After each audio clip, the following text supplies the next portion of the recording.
हमारे ब्लॉग हिमाचली में आपका स्वागत है और माँ की नवमी के दिन की आपको बहुत बहुत ढेरों शुभकामनाएं। तो भैया सुबह की हो गई है शुरुआत, तो फटाफट से मैं नहा धो लूँ। और यहाँ मस्की और वेपी साहब इधर घूम रहे हैं, तो मैं फटाफट से नहा धो के अब अपना काम निपटाऊंगी किचन का, मतलब माँ के खाने की तैयारी करेंगे। तो चलो फटाफट से ना कन्या पूजन की तैयारी करते हैं और काम निपटाते हैं, क्योंकि बहुत सारा काम है। बाकी सब आपके साथ ब्लॉग में शेयर करती रहूँगी। तो यहाँ मैं करने लग गई थी सुबह सुबह नवरात्रे की नवमी की तैयारी। और सबसे पहले मैंने आलू निकाल लिए थे। मैं आलू छीलने के लिए रेडी कर रही थी, पर मुझे इतनी खुशी हो रही थी ना, मुझे नहीं पता, मुझे ऐसी उत्साह था कि मुझे कुछ होश नहीं था।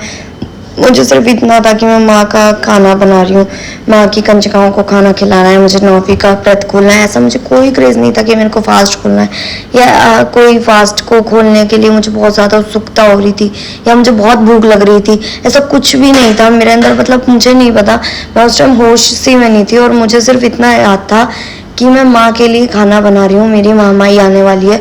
और मैंने इतनी ज़ोरों से भजन चला रखे थे ना, वीआईपी साहब भी बोल रहे थे कि तुझे हो क्या गया है। मैंने कहा मुझे कुछ नहीं हुआ, मुझे नहीं पता, पर मैं माँ के उसके लिए खुश हूँ, इतनी खुश हूँ पता नहीं क्यों, कि माँ की नवमी है, मेरी माँ की नवमी आई है। तो मैं माँ के लिए ना मतलब ऐसे प्रिपेयर कर रही थी कि शायद कि जैसे माँ खुद चल के आ रही है मेरे घर में और मैं माँ के लिए खाना पका रही हूँ। मतलब मुझे नहीं पता। और सबसे बड़ी बात यह है कि मुझे नहीं पता, बहुत सी चीज़ें ऐसी थी जो घर में नहीं थी, जो कि मुझे खुद को भी नहीं पता था। मैं बहुत कंफ्यूज थी उस चीज़ को लेके, लेकिन महामाई ने अपनी लीला ऐसी रची ना कि वो अपने आप ही चीज़ें होती गई। और माँ ने एक एक चीज़ मेरी मंगा दी थी। जो भी मेरे किचन में कमी थी ना, वो मुझे पता ही नहीं लगने दिया। माँ ने कब मंगा दी, कब मेरे घर में मतलब बरकत सी कर दी महामाई ने, मुझे खुद को नहीं पता चला। और मैं इतना मतलब इतनी बिजी हो रखी थी। देखो आप खुद देखो, मेरे को कैमरा लगा है नहीं लगा मुझे कुछ खुद नहीं पता। मैंने सिर्फ लगाया और मैं भूल गई उस कैमरे को, मुझे पता ही नहीं कि कैमरा मैंने कहाँ लगाया था कहाँ नहीं। मेरा सिर्फ ध्यान आलू काटने पे, माँ के भोग बनाने पे है कि मैं अपनी महामाई को भोग लगाने वाली हूँ। और मैं इतनी खुशी से लगी पड़ी थी। मतलब मुझे खुद कुछ होश नहीं है। भाई साहब भी मुझे कुछ पूछे जा रहे थे, मुझे कुछ होश नहीं है। मैं उनसे, वो मुझे बोल भी रहे थे तो मैं उन्हें इग्नोर मार रही थी, जैसे मुझे पता ही नहीं कि वो मुझसे क्या बोल रहे हैं। तो वो मेरे पास आए, कहने लगे अरे सुनाई भी दे रहा है तेरे को कि मैं तुझसे क्या कर रहा हूँ। फिर उन्होंने घी रख के गए, फिर मैं बोलने लगी अपने आप कर लो, मैं अपनी माई का अपना खाना बना रही हूँ, भोजन बना रही हूँ, माँ को भूख लगी होगी। मैं लगी पड़ी थी, मतलब मुझे देखो ध्यान ही नहीं है।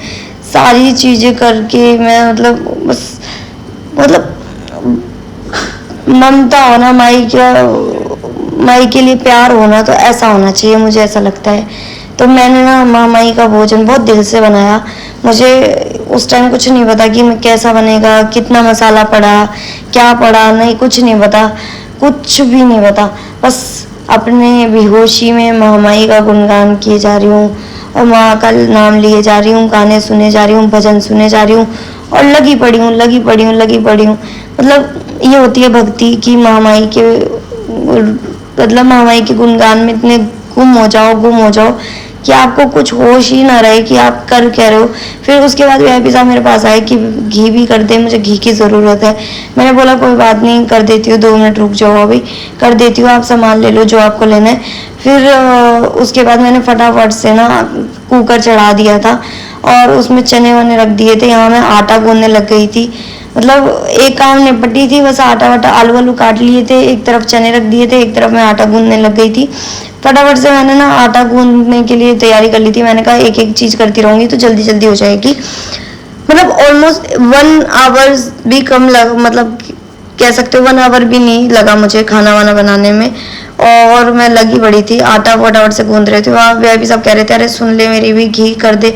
मैंने बोला रुक जाओ, अभी आप करना है आप कर लो, मैं अभी आटा गूंद रही हूँ, मुझे आटा गूंदने दो। तो मैं आटा ही गूंदने में लगी पड़ी थी।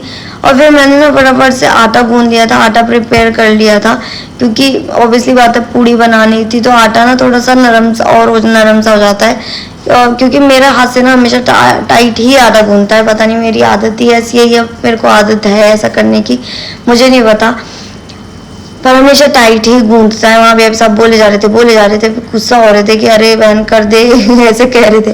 मैंने बोला मैं नहीं कर रही, आप कर लो उठा के। फिर इधर मैंने आलू रख दिए थे और मसाले डाल दिए थे, जल्दी जल्दी से आलू की सब्ज़ी बनाने के लिए प्रिपेयर करने के लिए रख दी थी। तो शायद आलू की सब्ज़ी थी कि चने थे, पता नहीं क्या था, आलू की ही सब्ज़ी थी। एक तरफ मैंने घी थोड़ा सा किया, थोड़ा ही था क्योंकि उसमें घी वीआईपी साहब को चाहिए था, तो मैं वीआईपी साहब को देने चली गई थी। मैंने कहा लो आप पहले घी ले लो, क्योंकि वीआईपी साहब ना उस तरफ हवन कर रहे थे, जो कि आगे वीडियो में भी देखोगे आप। नहीं, मैंने चने ही रखे हैं वो शायद दोबारा से, क्योंकि वो पके नहीं थे। पिछली रात को वीआईपी साहब लाना भूल गए थे, तो वो मैंने सोडा वोडा डाल के नमक वमक डाल के रखे थे जिससे कि वो पक जाएं। तो मुझे 2-3 सीटियां मरवानी थी, तो मैंने निकाल के देखे थे कि वो पक रहे हैं कि नहीं पक रहे। तो अभी उसके बाद मैं एक तरफ टमाटर को काटने लग गई थी। मैंने कहा चलो आलू की सब्ज़ी की तो प्रिपरेशन कर लें फटाफट से, जिससे सब्ज़ी की प्रिपरेशन हो रहेगी तो फटाफट से काम हो जाएगा। फिर मैंने मसालादानी ये सब सामान ऊपर रखे, क्योंकि मैंने कहा अगर मैं एक एक सामान फैलाऊंगी ना तो सारा फैल जाएगा, तो इसीलिए मैंने सारी सफाई की और सारा सामान रख दिया ऊपर। इस तरफ मैंने टमाटर वमाटर काट लिए थे, सब कुछ कर लिया था। अब जो है आटा क्योंकि गूंद लिया था, जैसा आपने देख ही लिया था वीडियो में। और अब मैं देखा तो वीआईपी साहब ना प्रिपरेशन कर रहे थे, हवन कुंड की हवन कर रहे थे, क्योंकि वीआईपी साहब कहते हैं कि हम शुरू से हवन किया करते थे पहले। कुछ टाइम से हमने बंद कर दिया था, मतलब कुछ टाइम तो आप जान ही गए होंगे। तो उसके बाद मैं ये देखो मैंने सारा कुछ प्रिपरेशन कर ली थी। एक तरफ मैंने सब्जी बना ली थी, रख दी थी, एक तरफ मैं हलवा बनाने के लिए लग गई थी। मैंने कहा हलवा बना के रख लेते हैं। अब चने हो चुके थे, रेडी हो चुके थे मेरे, तो सबसे पहले मैंने ना माँ का हलवा बनाया, क्योंकि माँ को हलवा बहुत पसंद है और मुझे ना बहुत शौक है, माँ के लिए हलवा बनाने का बहुत शौक है। बचपन में भी मैं हलवा बनाया करती थी और माँ को भोग लगाया करती थी, और मुझे ऐसा लगता है माँ बहुत शौक से मेरे से खाती भी थी। तो मैंने हलवा बनाया, फटाफट से हलवे की प्रिपरेशन कर ली और हलवे को रेडी किया। और एक तरफ भैया हमारी जो है सब्जी हो चुकी थी बिल्कुल रेडी, तो मैंने साइड में रख दी, उसकी गैस निकालने के लिए रख दी थी। मैंने कहा फटाफट से हो जाएगी।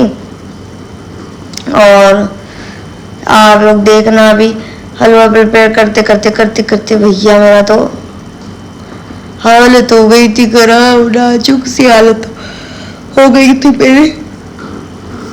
तो इस तरह मैंने अपने महामाई का भोजन तैयार किया। क्या आप लोग भी ऐसे ही भक्ति में, माँ की भक्ति में मगन होकर माँ का सारा भोजन तैयार करते हो? मुझे कमेंट में ज़रूर बताना। एक तरफ मेरा हलवा हो चुका था रेडी, एक तरफ मेरे चने हो चुके थे रेडी, और एक तरफ मेरा आटा हो चुका था रेडी। अब आप देखोगे मैंने सारा कुछ प्रिपेयर कर लिया है, पूड़ियाँ बना ली है, सब कुछ प्रिपेयर कर लिया था। माँ की थालियाँ भी सजा दी थी, कंजकाएं आने वाली थी और कंजकाओं ने कर लिया था हमारे घर में एंटर। और आप लोग देखेंगे सारी कंजकाएं छोटी छोटी हैं, और आप ये लाल और काली वाली को देखेंगे, पिंक नहीं है, ये वीडियो में नजर आ रहा है, पिंक नहीं है, लाल है। आप देखोगे वो भोले बाबा के पास बैठी हुई है, और ये दोनों ना थोड़ी देर बाद इतनी लड़ती हैं कि भोले मेरा ऐसे करके लड़ती हैं। और मैं मतलब शॉक्ड हो जाते हैं, हम लोग सब शॉक्ड हो के होते हैं कि मतलब कैसे लड़ रही होती हैं ये छोटी छोटी सी बच्चे, कैसे लड़ रहे होते हैं, मतलब कि भोला मेरा भोला मेरा भोला मेरा भोला मेरा। और बहुत बड़ी मतलब लीला हुई, जो आपको आगे वीडियो में ना देखने को भी मिलेगा। ये बच्ची अब अपना खाना के लिए आ जाती है अपनी जगह पर, और आप इसकी तरफ देखोगे ना, अभी देखना आप वीडियो में नोटिस करोगे कि ये जहाँ बैठेगी ना वहाँ इसके हाथ में कुछ है, आप खुद देखोगे इसके हाथ में क्या है, आप नोटिस करो। ये देखो इसने कालका माँ बैठा रखी है, और सबसे पहले कालका माँ को इसने नारियल गोले का भोग लगाया, फिर मैंने चरण छुए सबके, और इसके बाद हम पहुंच गए थे दीपांशु भैया के घर। और इधर देख रहे हो आप, ये पुदंकी सी एक कंजका हमारी ये है, और ये ना ऐसे खिलौने कर रही थी, तो मैं इसकी वीडियो बना रही थी बार बार। मुझे ना बड़ा अच्छा लगता है इसकी वीडियो बनाना, ये पुदंकी सी बड़ी मम्मी करती। तो भाई आज पता है क्या इंसिडेंट हुआ, जब मॉर्निंग में कंजकाएं आई ना, अभी हम दीपांशु भैया के घर से खाना खा के आ रहे, तो भैया मुझे हो रहा है ना नशा। मैं वेब साहब को कहने लगी, वेब साहब मेरे को नहीं पता, मेरे को सोना है, 9 दिन खाया नहीं ना, अब एकदम से खाया तो नशा तो होगा ही। तो ना जैसे दीपांशु भैया के घर से आए तो अब आ रही है नींद पर, लेकिन उससे पहले मैंने सोचा मैं अपने सब्सक्राइबर्स को एक चीज़ बताती हूँ। हमने ना कंजका करी ना मॉर्निंग में, तो हमारे यहाँ 2 कंजका ऐसी आई, एक लाल कपड़ों में थी और एक काले कपड़ों में थी। दोनों ही ना मेरे भोले बाबा जो योगा वाला वो है सेट है मेरा, उसके पास जाके बैठ गई दोनों, एक इस तरफ बैठी एक इस तरफ बैठी, और दोनों बाबा की उसके ऊपर बैठी हुई, और दोनों ना एक दूसरे से लड़ रही, मेरे हैं ऐसे करके लड़े जा रही है ना। और जैसे ही लड़ रही, फिर उसके थोड़ी देर बाद एक छोटी सी कंजका जो लाल कलर की मैं ड्रेस में थी, मतलब वो वाली बात हो गई, बोला मेरा ऐसे कर रहे थे दोनों, है ना। तो साइड में ही मैंने बाबा के पास ही कालका माँ रखी हुई है, मेरे साइड पर कालका माँ भी बैठा रखी है। तो वो कालका माँ उसने लेने के बाद, वो गोद में लेने के बाद वो चली गई घूम के जहाँ उसकी प्लेट मैंने लगाई थी, वहाँ बैठ गई। वहाँ उसने कालका माँ बैठाई अपने सामने, और सामने सबसे पहले उसने नारियल का भोग लगाया, मतलब गोले का भोग लगाया उनको, उनके मुंह पे। तो इससे ना ये पता चलता है हमारी कालका माँ हमारे साथ हैं। क्योंकि वीआईपी साहब बताओ। अरे बिल्कुल, मेरे तो रोना आंसू आंखों में आंसू से आ गए थे, बस मैंने कंट्रोल कर लिए। ऐसा फील हुआ जैसे कालका ने खुद आकर स्वीकार करा भोग, और वो भी कंजका के हाथ से। ऐसा लगा कि कालका हमारे साथ बिल्कुल खड़ी और हमारे साथ ही आ गई। और ना अभी हम लोग दोनों उठ गए, मैं और वीआईपी साहब चाय वाय पी हम लोगों ने। और क्योंकि भैया अन्न खाते हैं ना, ऊपर से उन्होंने तो चलो ऑयल ही खाया था, मैंने तो अन्न खाया। मेरे को तो नींद, इतनी गहरी नींद आई, बस पूछो मत। और दूसरी बात, एक बात बताऊँ, हमारे सिर्फ पूरी सोसाइटी में ना सिर्फ हमारे यहाँ नौकरने आई थी, वो तो बताना बढ़ा ही गया था। सिर्फ नौकरने हमारे घर में आई थी, पूरी सोसाइटी में बोल रहे थे इनके कैसे पूरी नौकरने आ गई, हमारी नहीं आई। कल भी लोग ढूंढते रहे, उनके भी नहीं आई। और मेरे पूरे नौकरने आई थी मामाई की कृपा से, और छोटी छोटी कन्या आई थी जो सच में मामाई का रूप ही थी। और ना मुझे इतना अच्छा लग रहा था, सब खुद से खा रही थी। मतलब ऐसा नहीं है छोटे से बच्चे को कि पकड़ के खिलाना पड़े, इतनी छोटी बच्ची और उसे पकड़ के खिलाना पड़े। मतलब हमारी गुड़िया देखी होगी आपने वीडियोस में, उनसे भी बहुत छोटी छोटी बच्ची है। और मतलब, और मुझे सबसे ज़्यादा हैरानी तो मुझे तभी सबसे ज़्यादा हंसी तो दवाई जब ना भोले बाबा के लिए लड़ रही वो लाल और काली ड्रेस, और लड़ रही मेरे बैल मेरे हैं ऐसे करके लड़ रही। तो भाई सच्ची में मामाई अपना रूप लेके आई थी। मुझे लग नहीं रहा था, ऐसा लग रहा था सच में कि मामाई पहुंची है घर पे। तो चलो, हमारी तो कंजकाएँ कुछ इस तरीके से गई। आप कमेंट्स में बताना आप लोगों को कैसा रहा, और मामाई ने कैसे संकेत दिया। और मेरी खेतरी भी आप लोगों ने देख ही ली होगी, हमारी मामाई ने बहुत अच्छी बीजी, बहुत अच्छी। और मुझे पूरा विश्वास है मामाई ने अगर बीजी है तो मामाई खुशियाँ ही लेके आएगी। तो भैया आप लोग भी कमेंट्स में बताना ज़रूर। चलो अभी फटाफट से रेडी हो जाते हैं, क्योंकि हमें जाना है, लाइव भी आना है, और मुझे अपनी दुर्गा सप्तशती पाठ का भी पूरा कंप्लीट करना है। बैठ के कर लेती हूँ उसके बाद। तो गाइज़ मैं ना हो चुकी हूँ रेडी, और आज कुछ मैंने ऐसे पहना है, पाठ मैंने पूरा कंप्लीट कर लिया है आज, और दुर्गा सप्तशती का। और अब मैं जा रही हूँ लाइव लेने, तो लाइव ले लेते हैं। और वहाँ ना हमारी मस्कू देखो कैसे बैठी है, काली हो रखी है एक साइड से भैया के वहाँ हवन कुंड में काली हो रखी है। तो चलो फटाफट से लाइव ले लेते हैं, लाइव पे बात कर लेते हैं बच्चों से। और यहाँ वीआईपी साहब ना वो कर रहे हैं, काम कर रहे हैं कुछ। तो भाई आज का ब्लॉग ना मैं यहीं एंड कर रही हूँ। आप लोगों को मेरी वीडियो पसंद आई हो और किसी भी तरीके की फेस से रिलेटेड मदद कर पाऊंगी, मैं करूँगी लाइव में। आप लोग मेरे साथ लाइव में जुड़ सकते हैं। आप लोगों को आज की वीडियो मेरी पसंद आई हो तो चैनल को सब्सक्राइब कर देना, लाइक कर देना, कमेंट कर देना। और हमारे साथ तो माँ ने बहुत बड़ी लीला करी है, आप लोगों के साथ ऐसी लीला करी कि नहीं करी है ज़रूर कमेंट में बताना। Bye bye, good night. माँ के नाम पे एक बार जय माता दी जरूर लिख देना। Bye bye.